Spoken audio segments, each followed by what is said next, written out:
Hey guys, I'm going over the document I sent you for beginners. So the first thing where it says see video is under announcements. Just when you tell them all kits go home this week, tell them that we expect starting today that they come after school and get their kit and that they bring it back in the morning. Please go over with them in detail how that works for each school. The next thing where I have see video is daily drill. Number 2, stand up and do hinges and physical review. If you'd like to do that, we cover our shoulder hinges, elbow, wrist, big knuckle, little knuckle. The next thing we do for our physical review is we go up like this. Forearms are flat to the ground. This is flat. Bring their fingers in lightly. Make sure they're not doing any dipping, but they go from flat to motorcycle rev. Back and forth. There should be no dipping. The next thing I have is staff hand. That's where we go like this, and we go E, G, B, D, F. We do the lines, and we do the spaces, F, A, C, E, face. Do that with them. Don't do it so fast. And then we do the lines and spaces, E, F, G, A, B, C, D, E, F. Remind them it's just in alphabetical order. Then we're going to learn how to go backwards this week. Next, I have foot tap exercises. So this is really important. You're going to put the metronome on 60. You're going to sit at the front of your chair, have them do the same, and they are going to, you're going to go first, and then you're going to count them off, and they're going to go. The first one we do, I'm not going to show you my feet right now, but your foot is going like this with the metronome, so the metronome's clicking, beep, beep, and you're going to go down, you're going to go down, up, down, up, down, up, down, up. Have them do it with you, and then down, up, down, up, down, up, down, up. The next variation is down, up, down, up, down, up, down, up. The way you would do this is you would do one. You would just do the one, then you would say, okay, your turn, 1, 2, ready, go. Then you do it with them, and then just me, and then you, etc. After that, we do quarter notes, where we count the numbers. 1, 2, 3, 4. Please make them count how you're counting. Then after that, we're going to do eighth notes. 1, te, 2, te, 3, te, 4, te. So we're just shadowing some stuff for later. Next, I have step 1. So you're going to put the metronome on. There's no foot tap. They should be like this. Their hands are on their legs, and it should be wrist technique. They're going to say their right's higher than their left. So you're going to say, all right, everybody, let's do line 2. 1, 2, ready, go. And they're going to go right, right, right, right, left, left, left, left, right, right, right, right, left, left, left, left. Make sure they're moving their whole hand.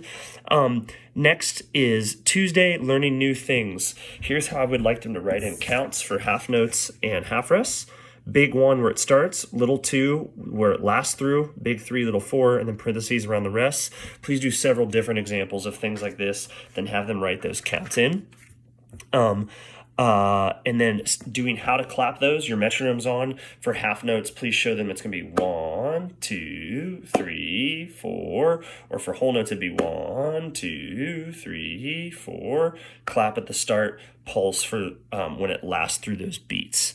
Okay, next, this is where it gets complicated, and thank you so much for watching this video. Percussion kit. So they are going to go get their kit, and they're going to bring it in front of their chair. So I'm going to put you on the ground here. So if I'm a student, I'm in front of my chair. Here's my chair.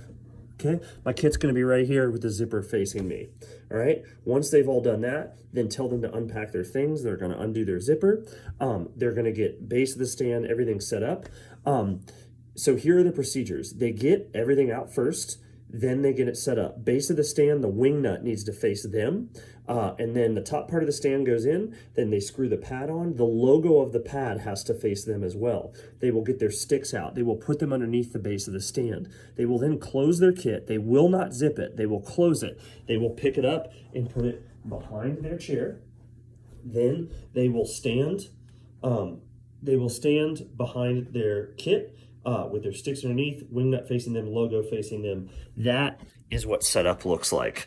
And that procedure is extremely important that is correct. If you're confused about this, let me know. Finally, this week, holding the stick. So this is the big one. Thank you for paying attention to this. They have 5 checkpoints: plus sign, butterfly, wrist bone, cookies, and lowercase y. Here's what those mean. They'll divide the stick up into thirds. They will use the pad of their thumb, not the tip, to go across from their index finger. If they do this correctly, the pad of the thumb should be slightly above the index finger. The common mistakes are this, like way too high, or too low, okay? So it should make a plus sign if they do that correctly. See, it's a plus sign. There's a plus right there. Once they have that, they'll turn their hand up. They'll add their back 3 fingers. You want to pretend the stick is a butterfly. Don't squeeze it and kill it. Don't let it go. All right. Then the stick should be coming out by the wrist bone. Too far in, too far out. Those are common mistakes. There should be a little bit of space right here, if that's correct. Next is cookies. We want them to be able to set cookies on top of their hand. And then finally is the lowercase y. This looks reversed, but if you look closely, it's kind of like one of those seek and find things. There's a lowercase y right here. The shape of my hand. So the kids know to look for that, and that gets rid of gaps. If you say lowercase y, that should be shut right there. All right. Once they have that and they have their left hand, you're going to check that stuff out. Now, as far as playing position and playing the pad, so teach them that this is check. So once they have their grip, tell them to go down like this. This is check. This is playing position. Their beads should be as close as possible without touching. They should be in the center of the drum head. Really, really, really please check that no kid is doing this. This is a very common bad thing. Don't let that happen. All right, so sticks are here. All right, and then from here, we're going to teach them to go up. All right, this is their motorcycle again, but with sticks in their hand. And they should not be squeezing. They should not be squeezing the stick. And we want to make sure that they don't push their wrist down when they do that, but that they just go from here to here. All right. Something that I skipped is when you have them go up here, you're going to have to set their pad height for them. And it should be to where their forearms are pretty level. We don't want anything way down. We don't want anything way up. All right. So get their forearms level and raise each student's pad so they're about that height. You can mark that with a marker if you'd like. All right. Once we're past that, have them put their left stick down underneath their stand and then go to up position with their right hand. They're going to take their back 3 fingers off and then we'll start to play. So what does playing look like? Once they're here and they're up and their back 3 fingers are off, this should stay touching and we're just going to have them throw it down and let that stick fly back up. If they do it correctly, it should fly back.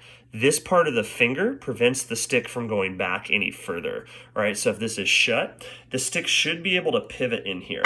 Sometimes students struggle letting that stick bounce because their trigger, quote unquote, of their water gun is pulled down and they're holding it. They don't want to hold their trigger down. They should be able to move that trigger back and forth. All right, so just one at a time. The process is just one at a time. 2, ready, go. 2, do it with them, ready, go. 2, ready, go. If you can do it with them, that would help a lot. And then once they get that, I put on some music and you're talking them through the music stuff. Or while the music's on, you're talking them through this. You're constantly giving them reminders. Let the stick bounce. Da, da, da, da. Keep your thumb on the stick. Use your trigger finger. Ba, ba, ba, ba. Let the stick rebound. Da, da. Ba, ba, ba, ba, ba, ba, ba, ba. If they're really getting it, maybe do 2 in a row, all right? But not really any more than that. Then you'll go to your left, okay? You'll do all that on the left. If they're really getting the hang of that each day, then later on in the week, we can add the back 3 fingers. The way they do that is they just here, the back 3 fingers are going to lightly touch the wood of the stick, and they're going to feel it on the wood of the stick, but those back 3 fingers aren't going to grab at all right? So this should stay the same, and those back 3 fingers are there. All right. If this is like super, super solid, all right, then practice doing like 4 in a row. 1, 2, 3, 4. Once they get that, if that's super solid, which I don't really know if you should be there at this point. Step 1, they can read through step 1. So they would go to line 1, just the first 3, and say while they play, right, right, right, right, right, right, right, right, etc. All right, those instructions are on there. Thank you for listening to my video. Super important. I appreciate your patience in watching this. Thank you. Bye.